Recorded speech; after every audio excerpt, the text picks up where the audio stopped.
중고생이 꼭 읽어야 할 한국 단편소설 1945년부터 1949년까지의 한국 문학의 특징과 주요 작품을 소개합니다. 광복 직후에서 6.25 전쟁까지의 우리 문학계는 민족문학의 건설이란 공동의 목표를 설정했지만 극심한 이데올로기의 갈등 양상을 보인다. 계급 이념 문학을 주도하던 임화 중심의 조선문학가 동맹과 민족주의 이념을 내세운 박종화, 김동리 중심의 전 조선 문학가 협회 사이의 대립이 표면화되었다. 하지만 1947년 조선 문학가 동맹 작가들이 월북함으로써 양대 진영의 대립은 종료된다.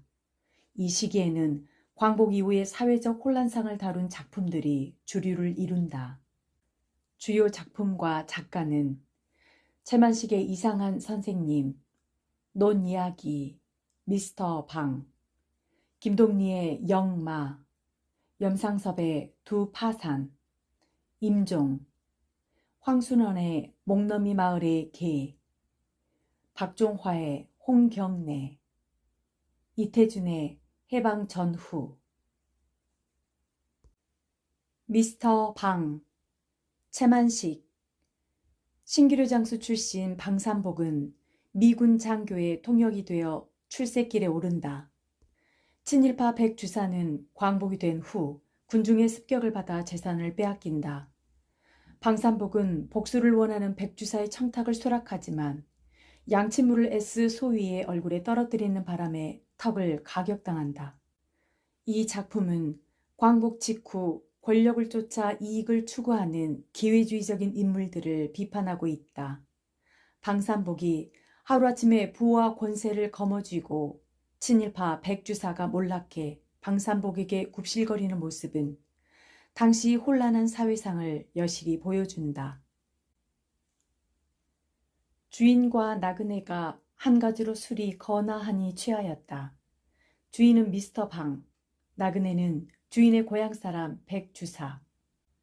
주인 미스터 방은 술이 거나하여감을 따라 그러지 않아도 이 즈음 의기자못 양양한 참인데 거기다 술까지 들어간 판이고 보니 가뜩이나 기운이 불끈불끈 솟고 하늘이 바로 돈짝만한 것 같은 모양이었다. 내 참, 뭐 흰말이 아니라 참 거칠 것 없어. 거칠 것. 어느 놈이 날 뭐라고 하며 날 괄시할 놈이 어딨어. 지금 이천지에 참 어림없어.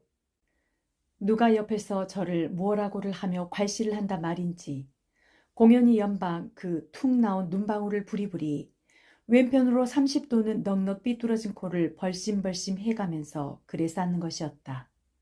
네 참, 이래봬도 동양 삼국물 다 먹어본 방산복이요. 청어를 못하나 일을 못하나 영어야 뭐 말할 것도 없고 하다가 생각난 듯이 맥주컵을 들어 벌컥벌컥 단숨에 다 마신다. 그러고는 시커먼 손등으로 입술을 쓱, 손가락으로 김치 쪽을 늘름 한 점. 그러던 버릇이 미스터 방이요, 신사요, 방 선생으로도 불리어지는 시방도 무심중 절로 나와 손등으로 입술에 맥주 거품을 쓱 씻고 손가락으로 라조기 한 점을 집어다 우두구둑 씹는다. 술은 참 맥주가 술입는다. 어느 놈이 만일 무엇라고 시비를 하거나 괄시를 한다면 당장 그 라조기를 씹듯이 우두구둑 잡아 씹기라도 할 듯이 괄괄하던 결기가 그러다 벼랑 건 어디로 가고서 이번에 맥주 추앙이 나오던 것이다. 술도 미국 사람 내가 문명했죠. 조선 사람은 아직도 멀었어. 말고 아직도 멀었지. 쥐상호의 뒤주씨만한 얼굴에 앙상한 노랑 수염 백주사가 병을 들어 주인의 빈 컵에다 따르면서 그렇게 맞장구를 쳐 보비위를 한다. 아, 백상도 좀 드시오. 난 과해. 괜히 그리셔. 백상 주량을 다 아는데 만난 지는 오래써도. 다 젊었을 적 말이지. 지금은. 올해 참 몇이시지? 갑술생 48반인가. 그럼 나보담 11살 위시군. 그래도 백상은 안 늙으신 심이야. 허허허허. 안 늙는 게 다 무언가? 머리 신 걸 보게. 그건 조백이시지. 백주사는 흔연히 수작을 하면서 내색은 아니하나 어심엔 미스터 방이 괘씸하기 짝이 없었다. 향리의 예법으로 10년 장이면 절하고 배워야 한다. 무릎 꿇고 앉아야 하고 말은 깎듯이 공대를 해야 한다. 그 앞에서 주초가 당치 않고 부득이한 경우면 모로 앉아 잔을 마셔야 한다. 그런 것을 마치 제 영갑 친구나 타관 나그네에게나 하는 것처럼 백상이니 술 드시우, 조백이시지 하고 말버릇이 고약해 발 개키고 앉아서 정면하고 술을 먹어 담배 뻐끔뻐끔 피워 이런 괘씸할 도리가 없었다. 또 나이도 나이려니와 문벌이나 지체를 가지고 논한다면 이건 도저히 용서할 수 없는 일이었다. 이래 보여도 나는 3대조가 진사를 하였고 그 첩지가 시방도 버젓이 있다. 5대조가 호조 판서를 지냈고 족보에 그렇게 분명히 올라있다. 7대조가 영의정을 지냈고 역시 족보에 그렇게 분명히 올라있다. 이런 명문거족의 집안이었다. 또 내 12촌이 어디 군수요. 그 12촌의 아들이 만주국 어디 현 어디 촌 촌장이요 하였다. 또 그리고 시방은 원수의 독립인지 막덕인지 때문에 다 그렇게 되었다지만 아무튼 2달 전까지도 어느 놈 그 앞에서 기침 한번 크게 못하던 백부장, 백주사의 아들, 훈팔 등의 어디 경찰서 경제계 주임이던 백부장의 어르신네 이 백주사가 아닌가. 2달 전 그때만 같았어도 이놈! 하고 호통을 하여 당장 물고를 내렸만 그 좋은 세상이 어디로 가고 이 지경인지 몰랐다. 하여튼 그만치나 혼란스런 백주사이다 되면 미스터 방의 근지야 아주 보잘것이 없었다. 미스터 방의 증조가 타관에서 떠들어온 명색 없는 사람이었다. 그 조부가 고을에 아전을 다녔다. 그 아비가 집신장수였다. 70에 고로롱 아직도 살아있지만 시방도 집신 곱게 삼기로 고을에서 첫째 가는 방 첨지가 바로 그였다. 그리고 그 방산복이는 먹고 자고 꽁꽁 일하고 자식 새끼 만들고 할 줄밖에는 모르는 상일꾼이었다. 그러나마 30을 바라보도록 남의 집 머슴살이로 이 집 저 집 살고 다니는 코삐뚤이 산복이었다. 물론 난 놓고 기역자도 못 그리는 판무식이었다. 상일꾼일 바엔 남의 새토마직이라도 얻어 제 농사를 짓는 것이 아니라 30을 바라보도록 남의 집 머슴살이만 하고 다니던 코삐뚤이 산복이가 하루아침 무슨 생각이 났던지 돈벌이를 간답시고 조석이 간데없는 부모에게다 처자식 떠맡기고는 훌쩍 일본으로 떠나버렸다. 그것이 12해 전. 떠난 지 7, 8년을 별반 신통한 벌이도 못하는지 돈 한 푼 보내는 싹도 없더니 하루는 느닷없이 중국 상해에 와 있노라 기별이 전해져 왔다. 그러고는 감감 소식이 없다가 3년 만에 퍼뜩 고향에 돌아왔다.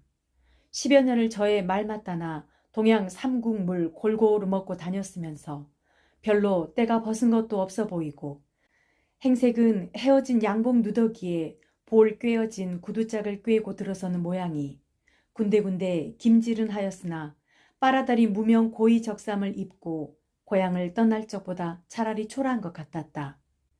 늙은 어미 아비와 젊은 가속이 뼈폼으로 버는 것을 얻어먹으며 굶으며 하면서 한 1년 동안 빈둥거리고 놀더니 저기 회심이 들었는지 이번엔 처자식을 데리고 서울로 올라왔다. 서울로 올라와서는 현저동 비탈에 다 찌부러진 행랑방을 얻어 살면서 처음 1년은 용산 있는 연합군 포로 수용소에 다니며 입에 풀칠을 하였고 이 동안 그는 상해에서 귀로 익힌 토막 영어가 조금 더 진보되었고 다시 1년이나는 그건 역시 상해에서 익힌 것을 미천삼아 구두 직공으로 구두방을 다니며 그럭저럭 살았고 그러다 일본이 싸움에 지느라고 구두를 너무 해트려 가죽이 동이 나서 구두방이 너나 없이 문을 닫는 바람에 할 수 없이 이번엔 괴짝 한 개 짊어지고 신기루 장소로 나서고 말았다. 골목골목 돌아다니며 혹은 종로 복판의 행길에 가앉아 신기루 장소를 하자니 자연 서울 온 고향 사람의 눈에 종종 띄일 밖에 소식이 고향에 퍼지자 누구 한 사람 칭찬은 없고 저마다 빈정거리는 소리뿐이었다. 일본으로 천국으로 10여 년 타국바람 쏘이고 온 놈이 겨우 그거야? 부전자전이로구만. 아범은 집신장수, 자식은 구두 입는 장수. 아마 신발 명당에다 무덤을 썼던감? 이렇듯 근지는 미천하고 속에 든 것 없고 가랑이가 찢어지게 가난하고 생활하는 것이 고작 거리에 앉아 오는 사람 가는 사람 헤어지고 고린내 나는 구두짝 꿰매어주고 징 박아주고 닦아주고 하는 천업이고 하던 그 코 삐뚤이 삼복이었다. 흥, 개구리가 올챙이 쩍을 생각 못한다더니 발칙한 놈, 고얀 놈. 백주사는 생각하자니 속으로 이렇게 분개스럽지 않을 수가 없었다. 그러나 일변으로는 그러던 코삐뚤이 삼복이가 그야말로 선영이 명당에 들었단 말인지 무슨 조화를 지녔단 말인지 불과 몇 달 안에 이렇게 훌륭이 되고 부자가 되고 미스터 방인지 구리다 방인지가 되고 하여가지고는 갖은 호강 다 하며 천하에 무서울 것이 없고 기광이 나서 막 이러니 한편 생각하면 신기하기도 하고 부럽기도 하고 또한 안타깝기도 하였다. 사람의 운수란 참 모를 일이야. 백주사는 속으로 절절히 이렇게 탐복도 아니치 못하였다. 코삐뚤이 삼복의 이 눈부신 발씨는 그러나 백주사가 희한히 여기는 것처럼 무슨 명당바람이 났다거나 조화를 지녔다거나 그런 신기한 곡절이 있는 바가 아니오. 지극히 간단하고도 수월한 것이었다. 다만 몸에 지닌 재주 가운데 총기가 좀 좋아서 일찍이 영어마디나 익힌 것을 잊어버리지 아니하였다는 일종의 특수 조건이 없던 바는 아니지만 1945년 8월 15일 역사적인 날, 이날도 신기루 장수 방삼복은 종로의 공원 건너편 응달에 앉아서 구두 징을 박으면서 해방의 날을 맞이하였다. 그러나 삼복은 감격한 줄도 기쁜 줄도 모르겠었다. 지나가던 행인이 서로 모르던 사람끼리면서 듬쑥 서로 껴안고 기뻐하고 눈물을 흘리고 하는 것이 삼복은 속을 모르겠고 차라리 쑥스러 보일 따름이었다. 몰려닿는 군중이 오히려 성가시고 만세 소리가 귀가 아파 이마살이 찌푸려질 지경이었다. 몰려다니고 만세를 부르고 하기에 미처 날뛰느라고 정신이 없어 손님이 없어 손님이 부쩍 줄었다. 우라질, 독립이 배부른가? 그렇게 그는 두런거리면서 반감이 솟았다. 2, 3일 지나면서부터야 삼복에게도 삼복에게다운 해방의 혜택이 나누어졌다. 10전이나 15전에 박아주던 징을 50전을 받아도 눈을 부라리는 순사를 찾아볼 수가 없었다. 순사가 없어졌다면야 활개를 쳐가면서 무슨 짓을 하여도 상관이 없고 무서울 것이 없던 것이었다. 오라, 그렇다면 독립도 할 만한 건가 보다. 삼복은 징 10개를 박아주고 5원을 받아 넣으면서 이렇게 속으로 중얼거리기까지 하였다. 그러나 며칠이 못 가서 삼복은 다시금 해방을 저주하여야 했다. 삼복이 저 혼자만 돈을 더 받으며 더 받아 상관이 없는 것이 아니라 첫째, 도가들이 제 맘대로 재료값을 올리던 것이었다. 징, 가죽, 고무, 실 모두가 5곱, 10곱 비싸졌다. 그러니 신기루 장수는 손님한테 아무리 비싸게 받는 대자 재료를 비싼 값으로 사야 하니 결국 도가만 살찌울 뿐이지 소득은 전과 크게 다를 것이 없었다. 이런 옌병을 그놈의 경제겐 다 어디로 가 뒤졌어. 독립은 우라진다고 독립을 한다. 석양 때 신기루 괴짝 어깨에 맨 채 홧김에 막걸리 청으로 들어가 서너 사발 들이켜고는 그는 이렇게 재걸거렸다. 그럭저럭 9월도 열흘이 되고 서울 거리에는 미국 병정이 꼬마차와 함께 그득히 퍼졌다. 그 미국 병정들이 거리를 구경하면서 혹은 물건을 사려면서 말이 서로 통하지를 못하여 답답해하는 양을 보고 삼복은 무릎을 탁 쳤다. 그러나 슬픔 진저 떼국과 땀에 찌든 이 누더기를 걸치고는 가망이 없을 말이었다. 무슨 도리가 없을까? 반일을 궁리를 하다가 정오때에야 한 줄기 서광을 얻었다. 총총이 집으로 돌아가 마누라를 시켜 구두 고치는 연장 일습과 재료 남은 것에다 이불이며 헌 옷까지 해서 한 짐을 동네 아는 가게에다 맡기고는 한 달 기한으로 돈 100원을 서푼 변으로 취해오게 하였다. 그 돈 100원을 가지고 삼복은 흔한 넉마전으로 가서 100원 돈이 꼭 차는 한도에 양복이란 명색 한 벌과 모자를 샀다. 신발은 부득이 안방 사람의 병정구두 사시는 것을 이다음 창갈이 거저 해주겠다는 조건으로 닷새만 제것과 바꾸어 신기로 하였다. 이튿날 아침 늦이감치 새로 장만한 헌 양복 헌 모자에 헌 구두로서 괴짝맨 신기루 장수보다는 제법 말쑥하여진 차림을 차리고 막 나서려는데 간밤부터 통통 부어가지고는 시중도 말대꾸도 잘 아니하던 애꾸쟁이 마누라가 와락 양복 뒷자락을 움켜쥐고 늘어진다. 바른 대로 돼요. 이게 벼랑가 미쳤나? 요 망나나 반해가지곤 이렇게하고 찾아가는 고년이 어떤 년이야? 응? 속을 모르거든 밥값을 내지 말랬어. 요 맹추야. 날 죽이고 가지 거전 못 가.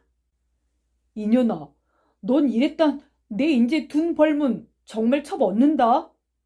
오냐 잘한다. 날 죽여라. 날. 아, 이 우라 주리들 앵길려니. 한 주먹 보기 좋게 갈겨 넘어뜨리고는 찌푸러진 오두막집을 나서 종로로 향을 잡았다.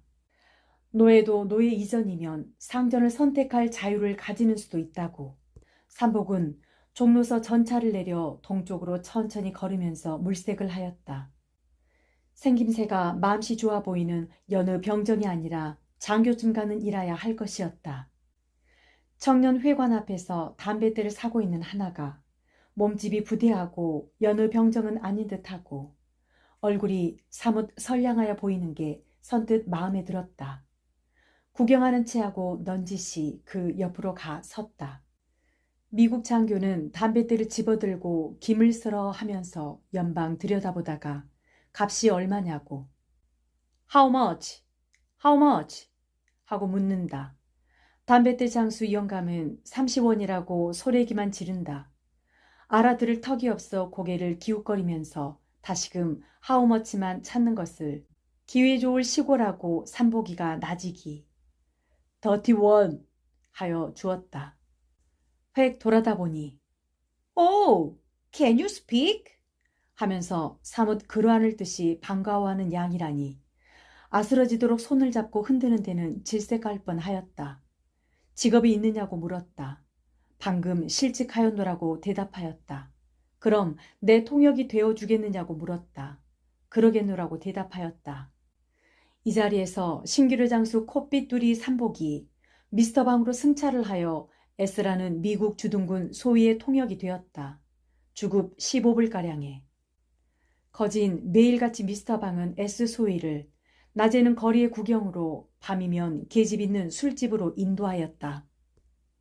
한 번은 탑골공원의 사리탑을 구경하면서 얼마나 오랜 것이냐고 S 소위가 물었다. 미스터 방은 언젠가 수천 년 된 것이란 말을 들었기 때문에 2000 years라고 대답하였다. 또 한 번은 경회루를 구경하면서 무엇하던 건물이냐고 물었다. 미스터 방은 서슴지 않고 King, drink wine, and dance and sing with dancer 라고 대답하였다. 임금이 기생 데리고 술 마시고 춤추고 노래 부르고 하던 집이란 뜻이었다. 내가 보기엔 조선 여자의 옷이 퍽 아름답고 점잖스럽던데 어째서 양장을 하는지 모르겠다고 S 소위가 물었다. 미스터 방은 여자들이 서양 사람한테로 시집을 가고파서 그런다고 대답하였다. 서울역을 비롯하여 거리에 분뇨가 범람한 것을 보고 혹시 조선 가옥에는 변소가 없느냐고 S 소위가 물었다. 미스터 방은 있기야 집집마다 다 있느니라고 대답하였다.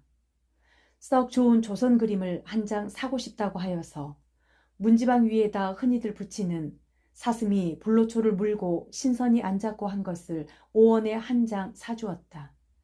제일 재미있고 유명한 소설이 무엇이냐고 물어서 추월색이라고 대답하였고, 그럼 그것을 한 권 사고 싶다고 하여서 여러 날 살아다니다 못해 동네 노만의 집의 것을 2원에 사주었다. 이 밖에도 미스터 방은 S 소위에게 조선을 소개한 공로가 여러 가지로 많으나 대강은 그러하였다. 그 공로에 정비례해서 미스터 방은 나날이 훌륭하여져 갔다. 8.15 이전에 어떤 은행 중역의 사택이라던 지금의 이 집으로 현조동 그 집에서 올마오기는 S 소위의 통역이 되고 사흘 후였다. 위아래층을 다 양식 절반, 일본식 절반으로 꾸민 호화스런 저택이었다. 정원엔 때마침 단풍과 가을 화초가 아름다웠고 연못에 선 잉어가 뛰놀고 하였다. 시방 주객이 앉아 술을 마시는 방은 앞은 노대가 딸리고 햇볕 잘 들고 밝아서 여러 방 가운데 제일 좋은 방이었다. 그러나 방 안에는 벽에 그림 한 장 붙어있는 바 아니요. 방에 알맞은 가구 한 벌 놓여있는 바 아니요.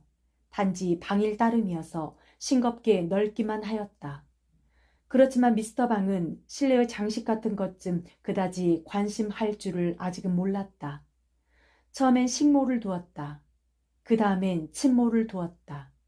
그 다음엔 손 심부름할 계집아이를 두었다. 하루에도 방 선생을 찾는 이가 여러 패씩 있었다. 그들의 대개는 자동차를 타고 오고 인력거짜리도 흔치 않았다.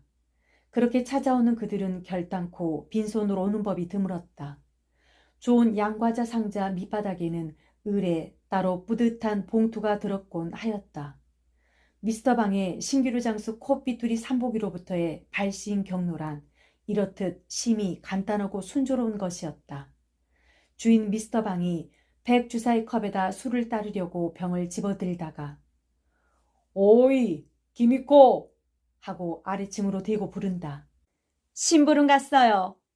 애꾸쟁이 마누라의 꼬챙이 같은 대답. 안주 어떻게 됐어? 글쎄 안주 시키러 갔어요. 정종 있지? 층계 밟는 소리가 나더니 퍼머넌트 한 머리가 나오고 좁디 좁은 이마에 이어서 애꾸눈이 나오고 분바른 얼굴이 나오고 원피스 입은 커다란 저통의 가슴이 나오고 마지막 비단 양말 신은 두리 기둥 같은 두 다리가 나오고 한다. 서주사가 이거 두고 갑디다. 들고 올라온 각봉투 한 장을 남편에게 건네준다. 어디? 그러면서 받아 봉을 뜯는다. 소절수 한 장이 나온다. 액면 10,000원짜리다. 미스터 방은 성을 벌컥 내면서 겨우 둔 10,000원이야? 하고 소절수를 다담이 바닥에다 획 내던진다. 내가 아루? 우라질 자식. 어디 보자. 그래 전 걸 10만 원에 불화 맡아다 100만 원 하나 냉겨 먹을 테면서 그래 겨우 둔 10,000원이야? 옌병을 자식. 내가 헌병한테 말 한마디면 전 어느 지경 갈지 모를 줄 모르겠어. 정종으로 가져와요? 내 말 한마디에 죽을 놈이 살아나고 살 놈이 죽고 하는 줄을 모르고서. 이 자식 경 좀 쳐봐라. 정종 따끈하게 대와. 날도 산사하노고 허니. 새로이 안주가 오고 따끈한 정종으로 술이 몇 잔 더 오락가락하고 나서였다. 백주사는 마침내 진작부터 벼르던 이야기를 꺼내었다. 백주사의 아들 백선봉은 순사 임명장을 받아주면서부터 시작하여 8.15 그 전날까지 7년 동안 3곳 주재소와 2곳 경찰서를 전근하여 다니면서 200석 추수의 토지와 10,000원짜리 저금 통장과 10,000원어치가 넘는 옷이며 비단과 역시 10,000원어치가 넘는 여표 내의 폐물을 장만하였다. 남들은 줄인 창자를 졸라맬 때 그의 광에는 옷 같은 정백미가 몇 가마니씩 쌓였고 반년 1년을 남들은 구경도 못하는 고기와 생선이 끼니마다 상에 오르지 않는 날이 없었다. 어디 경찰서에 경제계 주임으로 있던 마지막 2년 동안은 더욱더 호화판이었다. 8.15 그날 밤 군중이 그의 집을 습격하였을 때에 쏟아져 나온 물건이 쌀 말고도 광목 6통, 고무신 23켤레, 직화다비 8켤레, 빨랫비누 3궤짝, 양말 50타, 정종 13병, 설탕 1부대. 이렇게 있었더란다. 10,000원어치 여편네의 폐물과 10,000원어치의 옷감이며 비단과 10,000원짜리 저금 통장은 그만두고 말이었다. 물건 하나 없이 죄다 빼앗기고 집과 세간은 조각도 못쓰게 산산 다 부시고 백선봉은 팔이 부러지고 첩은 머리가 절반이나 뽑히고 겨우겨우 목숨만 살아 본집으로 도망해왔다.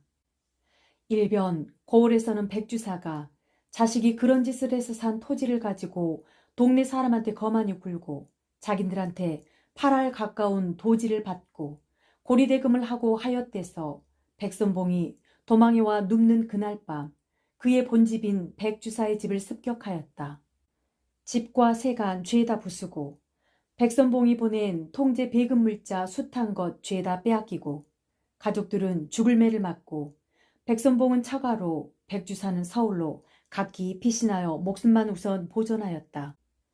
백주사는 비싼 요관밥을 사 먹으면서 울적이 거리를 오락가락 어떻게 하면 이 분풀이를 할까? 어떻게 하면 빼앗긴 돈과 물건을 도로 다 찾을까 하고 궁리를 하던 것이나 아무런 묘책도 없었다. 그러자 오늘은 우연히 이 미스터방을 만났다. 종로를 지양 없이 거니는데 지나가던 자동차가 스르르 멈추면서 서양 사람과 같이 탔던 신사 양반 하나가 내려서더니 어쩌다 눈이 마주치자 백주사 아니신가요? 하고 반기는 것이었다. 자세히 보니 무어 길바닥에서 신기루 장수를 한다던 코비두리 삼복이가 분명하였다. 자네가 네, 삼복입니다. 건데 자네가 살 때가 됐답니다. 그러고는 내 집으로 갑시다 하고 잡아 끄는 대로 끌려온 것이었다. 의표하며 집하며 식모에 친모에 계집 하인까지 부리면서 사는 것하며 신수가 훤히 트여가지고 말도 제법 의젓하여진 것 같은 것이며 진소위 개천에서 용이 났다고 할 것인지 옛날에 영화가 꿈이 되고 일보에 몰락하여 가뜩이나 초상집 개처럼 초라한 자기가 또 한 번 어깨가 움츠러들음을 느끼지 아니치 못하였다. 그런데 다 이 녀석이 언제적 저라고 무엄스럽게 굴어 심히 불쾌하였고 그래서 앵간히 자리를 털고 일어설 생각이 몇 번이나 나지 아니한 것도 아니었다. 그러나 참았다. 보아하니 큰 세도를 부리는 것이 분명하였다. 잘만 하면 그 힘을 빌려 분풀이와 빼앗긴 재물을 도로 찾을 여망이 있을 듯 싶었다. 분풀이를 하고 더구나 재물을 도로 찾고 하는 것이라면야 코비두리 삼복이는 말고 그보다 더한 놈한테도 머리 숙이는 것쯤 상관할 바 아니었다. 그러니 여보게 미시다 방. 있는 말 없는 말 보태가며 일장 경과 설명을 한 후에 백주사는 끝을 맺기를 어쨌든지 그놈들을 말이네. 그놈들을 한 놈 냉기지 말고서 죄다 붙잡아다가 말이네. 괴수 놈들일랑 목을 썰어 죽이고 다른 놈들일랑 뼈다구가 부러지도록 두들겨 주고 꿇어 앉히고 항복받고 그리고 빼앗긴 것 일일이 도로 다 찾고 짚어고 세간 쳐부순 건 말끔 다 물리고 그렇게만 해준다면 내 재산 절반 놓아주문세. 절반. 응? 여보게 미스터 방. 염려 마슈. 미스터 방은 선뜻 쾌한 대답이었다. 진정인가? 뭐 지금 당장이라도 내 입 한 번만 떨어진다 치면 기관총 들맨 MP가 100명이고 1000명이고 들끓어 내려가서 들이 쑥밭을 만들어 놉니다. 쑥밭을. 고마위. 백주사는 복수하여지는 광경을 선히 연상하면서 미스터방의 손목을 듬쑥 잡는다. 백골 난망이겠네. 놈들을 깡구리 죽여놓을 테니 보슈. 자네라면야 어련하겠나. 흰 말이 아니라 참 이승만 박사도 내 말 한마디면 고만 다 제발이유. 미스터 방은 그러고는 냉수 그릇을 집어 한 모금 물고 꿀쩍꿀쩍 양치를 한다. 웬 버릇인지 하여간 그는 미스터 방이 된 뒤로 술을 먹으면서 양치하는 버릇이 생겼다. 양치한 물을 처치하려고 휘휘 둘러보다 일어서서 노대로 성큼성큼 나간다. 노대는 현관 정통 위였다. 미스터 방이 그 걸쭉한 양칫물을 노대 아래로 아낌없이 쫙 뱉는 바로 그 순간이었다. 그 순간이 공교롭게도 마침 그를 찾으러 온 S 소위가 현관으로 일단 들어서려다 말고 미스터 방이 노대로 나오는 기척이 들렸기 때문에 뒤로 서너 걸음 도로 물러나 헬로! 부르면서 웃는 얼굴을 쳐드는 순간과 그만 일치가 되었다. 에구머니! 놀라 질겁하였으나 이미 뱉어진 양칫물은 퀴퀴한 냄새와 더불어 백절 폭포로 내려쏟쳐 웃으면서 쳐드는 S 소위의 얼굴 정통에 가 좌르르. You devil! 이 기급할 자식이라고 S 소위는 주먹질을 하면서 고함을 질렀고 그 주먹이 쳐든 채 그대로 있다가 일변 허둥지둥 버선발로 뛰쳐나와 손바닥을 싹싹 비비는 미스터 방의 턱을 쌍놈의 자식! 하면서 철썩 어퍼컷으로 한 대 갈겼더라고.